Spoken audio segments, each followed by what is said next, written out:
I have always known that nothing good will ever come out of Daniel, Amaka thought with anger as she looked into the face of the newborn that escaped her womb a few hours ago. The baby was lying still, not engaged in any facial movement that a newborn baby is usually associated with. Amaka knew at once what was wrong with the innocent little thing. She did not need the doctors to explain anything to her. It was as clear as daylight that her newborn baby was blind. Maybe the Bible lied when it said that a mother cannot forget her loving child, because right now, I do not love anything about this child. Why will God choose to do this to me? Is this all I have to show after 9 full months of labor? Those were the thoughts that ran through Amaka's mind that cold Tuesday night in St. John's Hospital. But Amaka had only one person to blame for her misfortune: her ex-husband Daniel. Daniel and Amaka had been married for 2 years, but their union was cursed with so much misunderstanding, unhappiness, and heartache. Amaka was an arrogant and ill-charactered woman, and after 2 years Daniel had had enough of her and decided to dissolve the union and part ways with her. However, 1 month after their divorce, Amaka suddenly discovered that she was pregnant for him.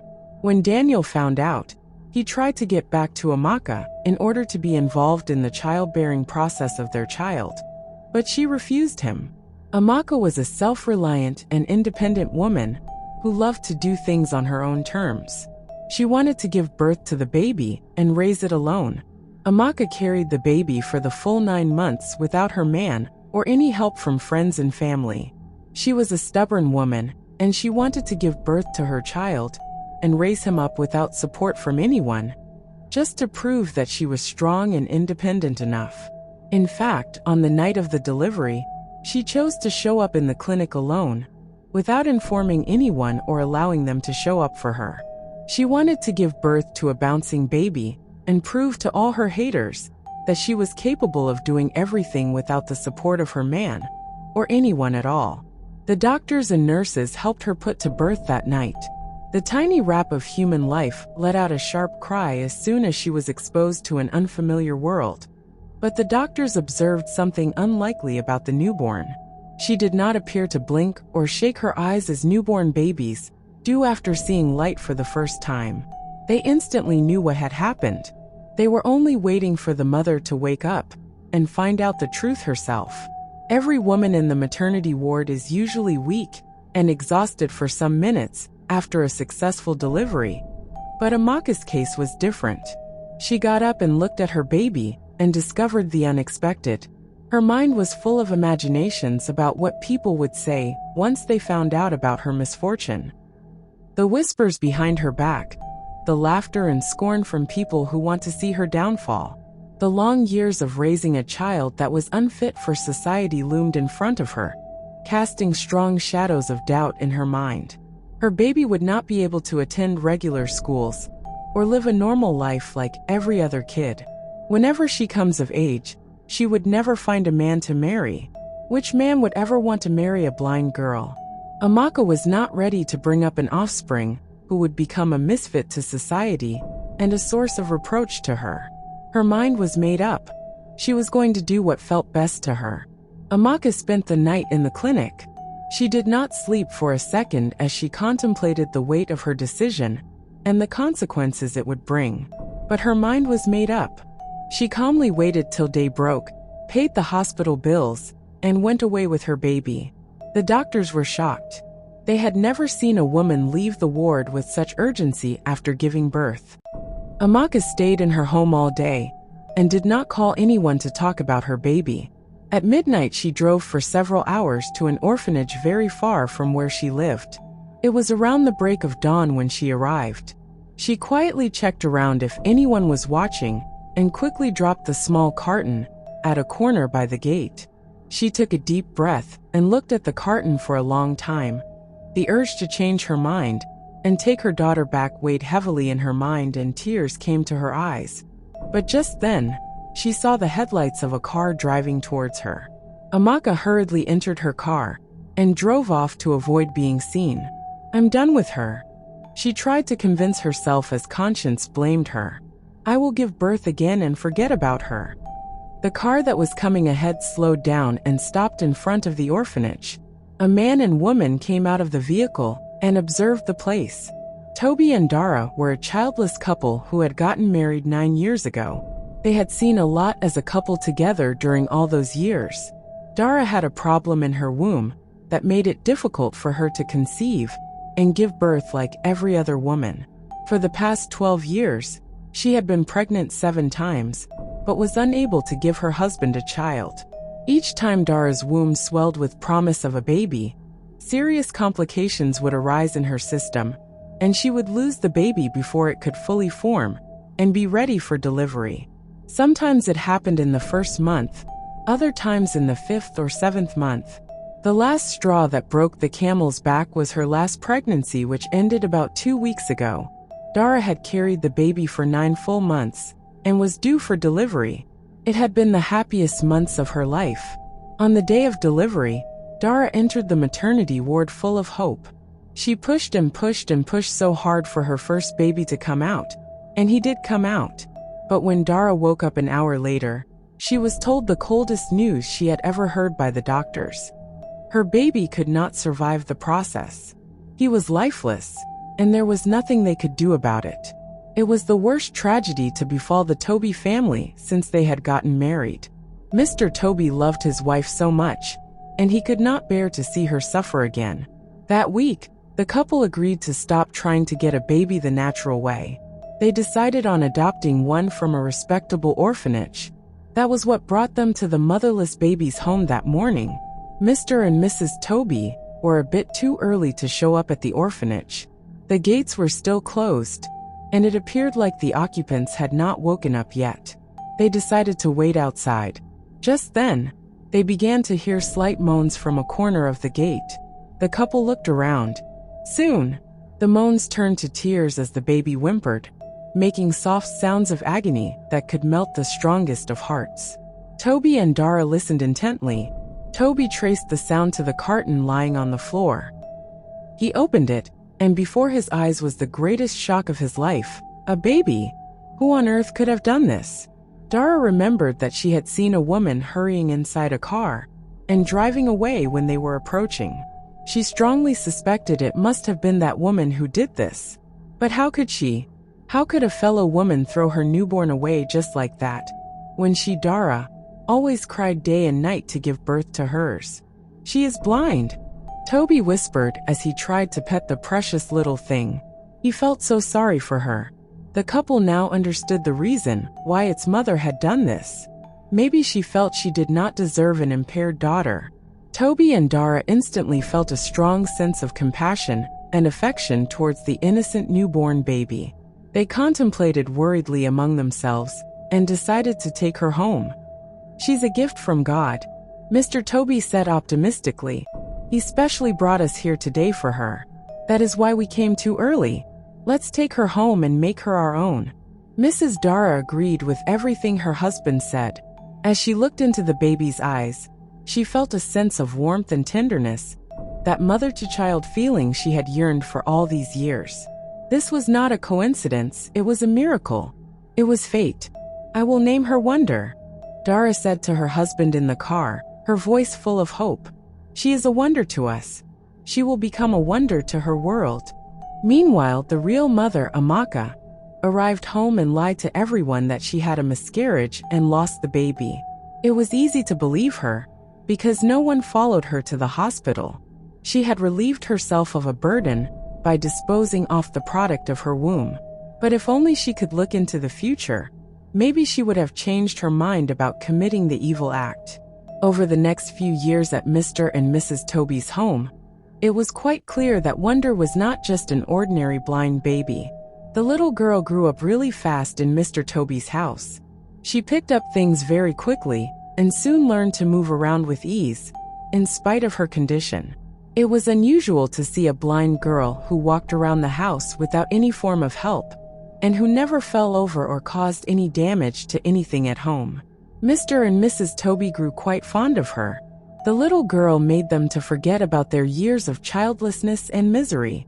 She was such a source of joy and hope to the couple. Baby Wonder, as she was fondly called, had a peculiar habit that she developed at a very young age. She was fond of listening to the family radio, as it played endless music in the house every day. Wonder would listen intently and would not leave the radio, no matter what happened. As little as 3 years old, she began to sing along to the tunes anytime they were played. She had a lovely soprano that floated in the air and warmed the ears as she sang along. Hearing her sing made you want to hear her voice more than the original song itself. When she was 7 years old, the Tobys made her to join the children's Sunday school choir in church. She sang so effortlessly and sweetly even as a little girl, and her soprano voice stood out from among the other girls. Her talent was too obvious to everyone. Imagine having a blind girl who sings better than every other person. It was clear that she was destined for greatness. It was just a matter of time for her voice to be heard by the larger world. That time came soon enough.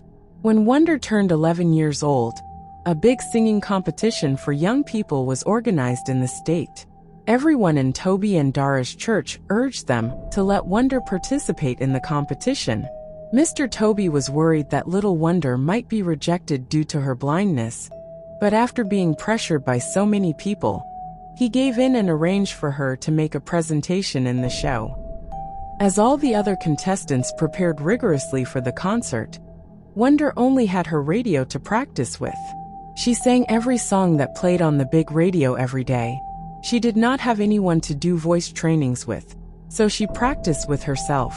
While others did special rehearsals and voice training exercises for the D-Day, Wonder only had her voice and the family radio to practice with. But on the night of the big concert, Wonder took to the stage confidently. She was the last person to sing. Within a few minutes of singing, everyone was on their feet, singing along to her melodious voice, their eyes full of emotions and tears. They were all captivated and entranced. When the winners were announced, Wonder came out as the first. Everyone wanted to take pictures with her. She had become a celebrity overnight. The next morning, the story of the 11-year-old girl, who had amazed everyone in the concert last night, spread across the city of Lagos like wildfire. Everyone was talking about her. As the attention around her grew, Toby and Dara were interviewed by radio and TV stations. They were curious to find out who the blind girl really was. In one of those interviews, Mr. Toby made a big mistake. He told the newsman that Wonder was not really their child. He went on to narrate how Wonder was picked up on the street by a motherless baby's home many years ago. These were secrets they had not told Wonder herself. The little girl had lived all those years believing that she was their daughter. It was a slip of tongue on Toby's part. But that mistake was about to unleash a storm that would suddenly change everything for worse. Far away in a town away from Lagos, Mrs. Amaka sat in her office, listening to the radio on her table as she wrote on a piece of paper. She had been married 3 times in the last 10 years, but had still not been able to birth another child. She had lived through all those years with regret and remorse. The regretful feeling of living without a baby after letting go of the only one she had given birth to several years ago, simply because of a natural defect. Today, as she listened to the exploits this blind girl was making, she could not help but wish she could turn back the hands of time and make a different decision with the blind baby she had disposed by the roadside years ago. As the journalist interviewed Mr. Toby, Amaka grew interested in what he was saying. She stopped what she was doing and drew the radio closer. My wife and I saw her by a motherless baby's home when we went to adopt a child 11 years ago, Toby was saying proudly to the interviewer. We decided to take her home and make her our own daughter. I strongly feel it was God who led us to her that fateful day. It has not been an easy journey, but young Wonder has become a source of light and joy to us. We have never for a day regretted taking her in and making her our own. She is a wonderful girl. Amaka froze in place, her pen slipping from her fingers and rolling onto the desk. The voices from the radio seemed distant now, like echoes traveling through a vast tunnel. Her pulse quickened. 11 years ago, a blind baby, abandoned by a motherless home. She inhaled sharply, gripping the edge of her desk as a cold wave of realization washed over her. Her body tensed as she mentally retraced her steps, her mind running through the details. Could it really be her? With shaky hands, she reached for the small calendar on her desk. Flipping back through the years, she did the math. The timelines aligned too perfectly. Her baby, if she were alive, would be exactly 11 years old now. A deep, painful lump formed in her throat. Her eyes darted back to the radio as the interviewer continued to speak, but she barely registered the words. The room suddenly felt too small, the air too thin. She tried to steady her breathing, but her chest rose and fell in rapid, uneven movements. Memories came flooding back unbidden. The night she had given birth. The cold dread that gripped her when she realized the child was blind. The weight of the carton in her hands as she left it at the orphanage gate. The way she had told herself she would forget. But she had not forgotten. And now, against all odds, the baby she had abandoned had found a voice. A voice that was now being heard across the world. Her heart pounded violently against her ribcage. What have I done?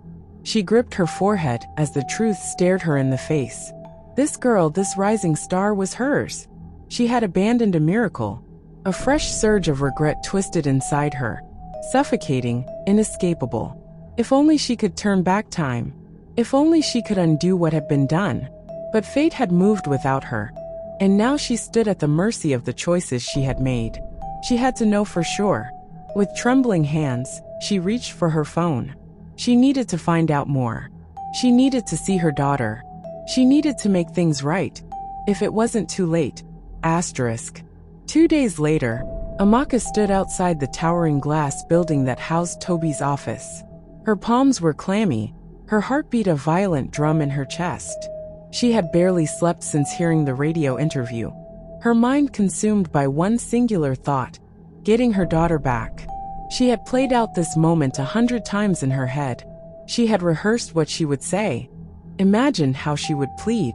But now, standing at the door, the weight of her past decisions made her legs weak. Still, she had come too far to turn back. She inhaled deeply and stepped inside. After a few tense minutes of waiting, she was finally led into Toby's office. He was sitting behind his large desk, flipping through some documents when she entered. The moment he looked up and saw her, his brows furrowed in confusion. "Good afternoon, Mr. Toby," she started, her voice shaking despite her best efforts to stay composed. Toby leaned back in his chair, arms crossed. "Good afternoon. Who are you?" She swallowed hard. "My name is Amaka. She hesitated, searching for the right words. "I am Wonder's mother." For a second, there was silence. The room suddenly became heavy with dread. Amaka was prepared to hear the worst, but to her shock, Toby burst into laughter.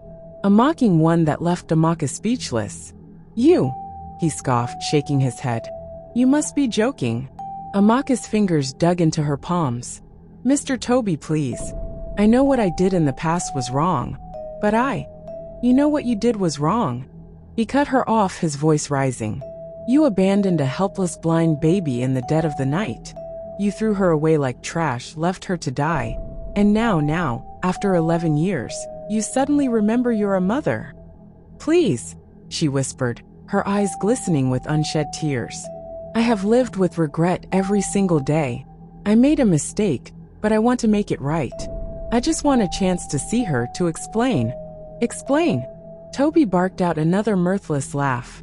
"Explain what exactly? That you were too ashamed to be a mother to a blind child. That she wasn't good enough for you back then. But now that she's a rising star, she suddenly matters to you."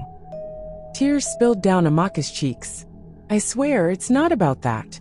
I don't want her because she's famous. I need to make things right. I need her to know the truth, to know that I never stopped thinking about her." Toby's face darkened, his patience clearly wearing thin. He rose to his feet, walking around the desk until he was standing directly in front of her. His voice dropped to a dangerous calm. "You think you can just walk in here after all these years and claim my daughter?" He shook his head. "No. Wonder is my child. My wife and I raised her. We loved her when no one else did. and we gave her the life she deserved. You, he scoffed. You don't deserve to be anywhere near her. Amaka dropped to her knees, clasping her hands together. Please, I beg you. Just let me see her. Let me speak to her just once. I'll do anything you ask. But don't shut me out completely. She is still my flesh and blood. Toby's jaw clenched as he looked down at the woman groveling before him. For a moment, something flickered in his eyes, something unreadable. Then his voice came slow and deliberate. Leave my office, Amaka, and don't ever come back. But, get out. The walls of the office seemed to shake with his voice. Amaka flinched but didn't move.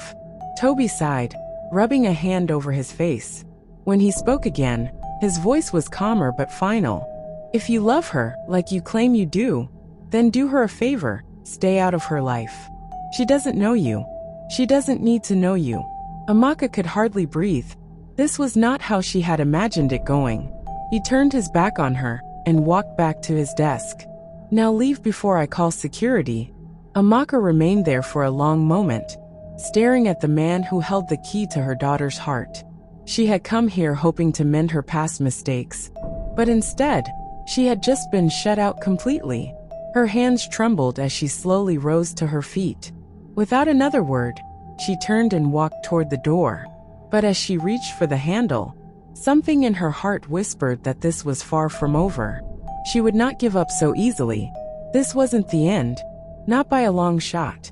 Amaka sat alone in her dimly lit living room, staring blankly at the cold cup of tea in her hands.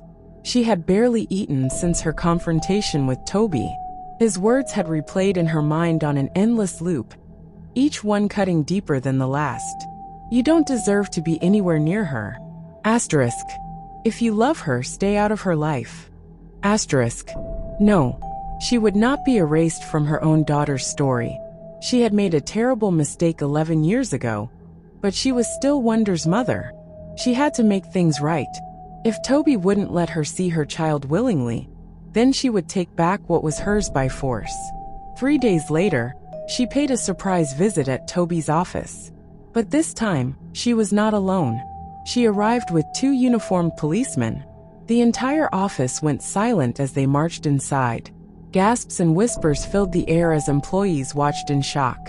Toby was writing when the door swung open. He looked up, irritation flashing in his eyes, until he saw the officers.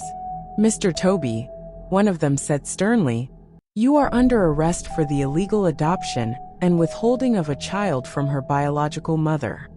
Toby's eyes darkened as he immediately understood what was happening. He let out a dry, humorless laugh, shaking his head. He looked at Amaka coldly. The officers moved closer, ready to restrain him. Sir, you need to come with us. Toby exhaled sharply and put his hands up in frustration. Fine. He turned to Amaka with a scornful smile. You're making a mistake. Toby was escorted out of the building, employees watching in horror as their boss was led away like a criminal. The murmurs and gossip began immediately. Within an hour, Dara received the dreaded call. She clutched the phone, disbelief etched into her face. What do you mean he's been arrested? Toby's voice on the other end was tense. Amaka got the police involved. She's claiming Wonder was taken from her unlawfully. Dara's heart pounded. But that's not true. We saved her. We gave her a life. She doesn't care, Toby said bitterly. She's playing the law against us. They're holding me for questioning. Dara's fingers trembled as she gripped the phone tighter. This can't be happening. Unknown to Dara, Wonder was standing a few feet away and listening to the conversation. She had been passing by when she overheard her mother's frantic voice. The more she listened, the more her stomach twisted into knots. Her mother was hiding something. Her real mother? Taken from her? Asterisk. Toby kept talking, but Wonder couldn't hear anything else. The words had already hit her like a storm. After the call ended, she stepped forward. Mummy. Dara turned, startled to see Wonder standing there. Oh, sweetheart, she said quickly, forcing a smile. I didn't see you there. Wonder tilted her head slightly. What were you talking about? Dara's breath caught. Nothing, my dear. Just something about Daddy's work. Wonder frowned. I heard everything. Dara felt her stomach drop. I heard about Amaka, Wonder said, her voice quiet but sharp. I heard that you and Daddy took me from her. That she's my real mother. Dara's lips parted, but no words came out. Does that mean I have been living a lie my whole life? Wonder said, her chest heaving as reality dawned on her. You have been lying to me all this while. Wonder turned and walked into her room. She locked the door firmly behind her. Her mind was filled with disturbing questions that needed to be answered. Dara kept knocking and calling her name, but Wonder ignored her. She did not want to talk with anyone. The following morning, Dara stood in front of the mirror, adjusting the scarf around her head. Her mind was heavy, weighed down by the chaos of the last few days. Toby had been held at the station overnight, and today, she was finally going to see him. Just as she picked up her purse, she heard soft footsteps behind her. I'm coming with you. She turned to see Wonder standing in the doorway, her expression unreadable. Dara hesitated. Sweetheart, I don't think. I need to go, Wonder interrupted. I want to see him. I want to meet my real mother. I want to hear everything for myself. Dara exhaled, searching her daughter's face. The past few days had changed something in Wonder. She was quieter, distant. A part of her wanted to protect Wonder from this mess, but another part knew she had to let her face it. All right, Dara said softly. Let's go. At the station, Toby sat behind a desk, looking exhausted but relieved when he saw them. Dara rushed forward, embracing him tightly. Are you okay? She whispered. I'm fine, he murmured. I'm just tired. This woman has been doing a lot. As they talked, Amaka, who had been standing quietly nearby, seized her moment. She stepped toward Wonder, placing a gentle hand on her shoulder. Come with me, my dear, Amaka said sweetly. I just want to talk. Wonder hesitated. It's okay, Amaka said softly. I just want to explain everything to you. Please come. After a brief pause, Wonder allowed herself to be led to a quieter corner of the station. Amaka crouched beside her, gently holding her hands. My sweet girl, she began, her voice filled with sorrow.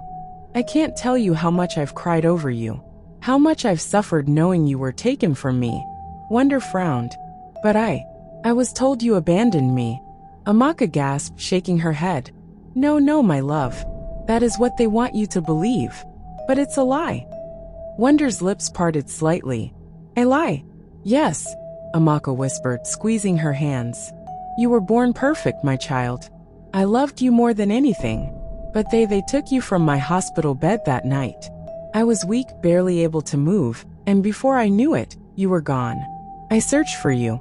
I cried for you. But they were powerful, and I was alone. Wonder's head was spinning. But why would they do that? Amaka's eyes darkened. Because they couldn't have a child of their own. They were desperate, and when they saw you, they saw an opportunity. They raised you as their own, never telling you the truth because they knew that one day, I would come back for you. Wonder shook her head. No, that can't be true.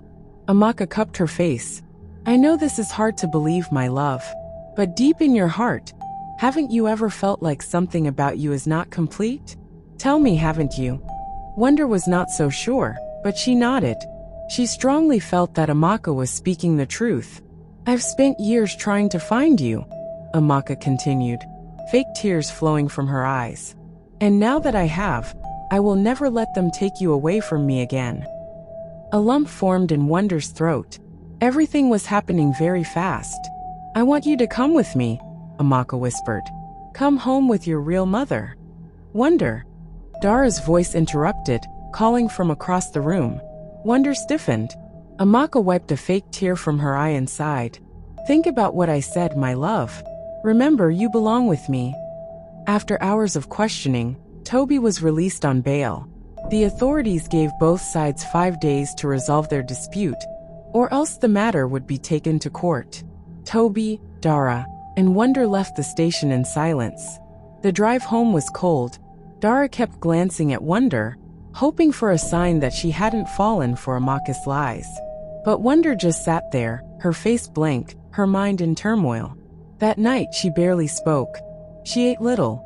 She kept avoiding Toby and Dara. She went inside her room and shut the door. Dara and Toby exchanged worried glances. "She's confused," Dara whispered. "That woman is poisoning her mind." Toby clenched his jaw. "We have 5 days, Dara. 5 days to either keep our daughter or lose her forever." The days passed like a slow-moving storm, thick with tension and unspoken words. Wonder kept withdrawing herself from them. She was still living in the house, still moving through the familiar spaces she had always known. But there was a distance, a wall that hadn't been there before. She barely spoke at the dinner table. She avoided long conversations. And worst of all, she had been meeting with Amaka in secret. Dara knew. She wasn't sure how, but she knew. There were moments when Wonder would leave the house for a short walk and return looking different, quiet, withdrawn, lost in thought. Dara knew what had happened. Amaka was getting to her. Dara had tried to reach out, but Wonder was too deep in her confusion. She was caught between two opposing truths, unsure of where to land. Her mind told her that Toby and Dara were the ones who had loved her all these years, the ones who had raised her, the ones who had been there through everything. But then there was her mother, her real mother, who had spent every moment convincing her that she had been stolen, that she had been taken from her rightful place. The little girl did not know who to believe. Toby, on the other hand, had grown more frustrated by the day. He was tired of Amaka's constant interference, tired of seeing his daughter slip away. He didn't know what to do. Each time they discussed it, Dara would shake her head. "We can't just give her up, Toby, just like that. We can't. And we can't force her to stay," he would respond bitterly. Amaka kept calling and pressuring them. "Release my daughter to me," she demanded. "Or face me in court. It's your choice." She had nothing to lose. But Toby and Dara? They had everything to lose. Their labor of love, the years of taking care of a girl with special needs, the strong bonds they had formed with a child that had become their own. It was a big blow on the face of the couple. How would they ever heal after being robbed of what they loved and cherished for years? And then, just one day before the deadline, Amaka came with her final blow. She showed up unannounced at their house, standing tall and confident in their living room, as if she belonged there. She folded her arms, smirking as she said, "Since you two are finding it so hard to do the right thing, let me make it easier for you. Tomorrow, I'm taking Wonder for a DNA test. And once the results come out, everyone will see that she is mine." Toby's hands curled into fists. "You're playing a dangerous game, Amaka." Amaka let out a small laugh. "No, you're the ones who played a game when you took my child and tried to erase me. But don't worry, after tomorrow, the truth will settle everything." She glanced toward Wonder, who stood silently by the staircase, her face unreadable. Then, without another word, Amaka turned and walked out the door. Dara turned to Toby, panic flashing in her eyes. "Toby, what do we do?" Toby exhaled slowly, rubbing his temples. "I don't know, Dara. I really don't know." And with only one day left before their world came crashing down, they were running out of time. That night, Toby called Wonder into the living room. His heart was heavy, and there was a lot to say. He began by narrating everything about her history to her. He made her understand what really happened, and why they had kept it a secret from her all these years. Wonder listened intently. She was still at a crossroads.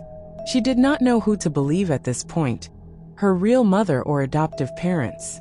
After listening from both parties, she could not tell the lies apart from the real facts. Suddenly, Mr. Toby cleared his throat. He was willing to bring an end to the scuffle and establish peace. "Tomorrow, you will get to determine where your loyalty lies, your mom or with us." Toby said to her, "I need you to understand that whatever decision you make is entirely up to you and your convictions. Also know that even if you chose to go with her, you will always be welcome here anytime, any day as a strong part of this family." After saying this, he rose and went into the bathroom. Dara followed him. As they lay together on bed, she began to weep silently. Their years of labor and unconditional love now hung in the balance, about to be snatched away from them by the hands of fate. 11-year-old Wonder lay on her bed, mentally trying to figure out what to do. The ball was in her court, and she was confused on how best to play it. As she listened to Dara's tears that night, she could not help but also share in the pain they felt. It would be very unkind of her to pay them back with evil after all those years. The following morning, as Mrs. Dara was washing the dishes in the kitchen, Wonder walked in silently and stood still. She took a deep breath and went over to Dara, clutching her with a warm embrace that spoke of acceptance and a re-established relationship. "I'm sorry, Mummy," she whispered, holding her even closer as her head leaned on Dara's shoulder. "I'm sorry for treating you and Daddy this way after everything you've done, for choosing to believe all the lies my mother made up to paint your image in bad colors just to get me back. Please forgive me. I will never turn my back on you again." Dara turned around and embraced Wonder with passion. Wonder was still speaking, but Dara was not listening. Her mind was occupied with the relief that had come over her, the peace and calm that flooded her soul. Toby, who had gone into the kitchen to check up on his wife, froze at what he witnessed. It was a moment he would never forget. His chest tightened as he rushed in and pulled them together into a tight embrace. They stood together for what felt like an eternity. The embrace brought wholeness and restored warmth into the family. They were back together again, and this time, it would be forever. Amaka did not expect the kind of shock she got when she showed up at Toby's house the next day. As Wonder stood before them to make her decision, she was confident that it would all go in her favor. "You cannot be my mother," Wonder said firmly, taking charge of the situation. "You may have given birth to me, but what did you do after then? You left me up for death. And what did you think will happen after that? What were you thinking?" Amaka swallowed hard. "Sweetheart, that is all a lie. I never." "Enough with all the pretense, please." Wonder cut in. "We have settled all our differences together. They are responsible for who I am today. They believed in me, loved me, and gave me hope and a future. No matter what happens, I will never, ever let them down again.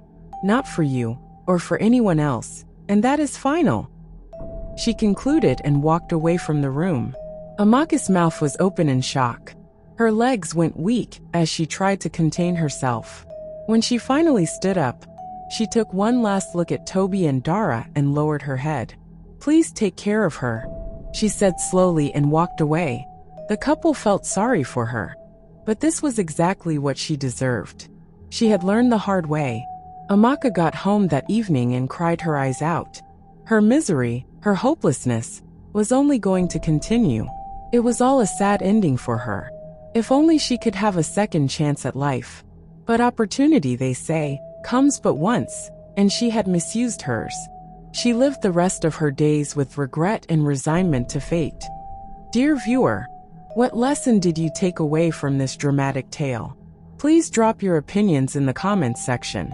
If you enjoyed the story, give us a thumbs up, share it with your loved ones, and hit the subscribe button.